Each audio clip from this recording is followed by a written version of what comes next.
আপনার মুখে একদমই রুচি নেই, কোনো কিছুই খেতে পাচ্ছেন না?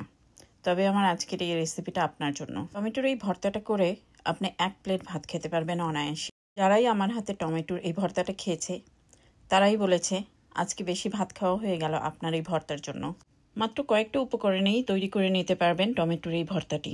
আমি এখানে 6টি টমেটো ছোট ছোট পিস করে কেটে নিয়েছি। ওতে দিয়ে দিলাম হাফ চামচ হলুদ গুঁড়ো, হাফ চামচ শুকনো মরিচের গুঁড়ো, হাফ চামচ আদা বাটা, দিয়ে দিলাম 1/4 কাপ অলিভ অয়েল এবং 1 চামচ লবণ। আমি এটাকে ঢেকে দিব এবং 10 মিনিটের জন্য মিডিয়াম হিটে রান্না করে নিব। 10 মিনিট পরে দেখুন টমেটোটা একদম পুরোপুরি সিদ্ধ হয়ে গিয়েছে। আমি একটু নেড়েচেড়ে এটার পানি শুকিয়ে নিব। এ পর্যায়ে আমি দিয়ে দিব কাঁচামরিচ এবং কুচি করে কেটে রাখা রসুন। এখানে আমি একটা বড় সাইজের রসুন নিয়ে গোল গোল করে কেটে নিয়েছি। এখন আমি হাই হিটে টমেটোটা আরও 10 মিনিটের জন্য রান্না করে নিব। আমি একটা বড় সাইজের লাল পেঁয়াজ কুচি করে কেটে রেখেছিলাম, সেটাই দিয়ে দিলাম। এখন আমি এটাকে ততক্ষণ পর্যন্ত রান্না করে নিব যতক্ষণ না পানিটা একদম শুকিয়ে যায় এবং টমেটোটা তেলের ওপর উঠে আসে। তৈরি হয়ে গেল আমার টমেটোর ভর্তা। এখন আমি আগে থেকে কুচি করে রাখা স্প্রিং অনিয়ন এবং ধনেপাতা দিয়ে একটু নেড়েচেড়ে নামিয়ে ফেলব।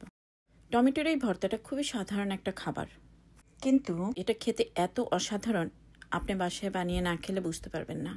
অবশ্যই এটা একবার বাসায় ট্রাই করবেন। আমার এই রেসিপিটা যদি আপনাদের ভালো লেগে থাকে প্লিজ একটা কমেন্ট করে যাবেন।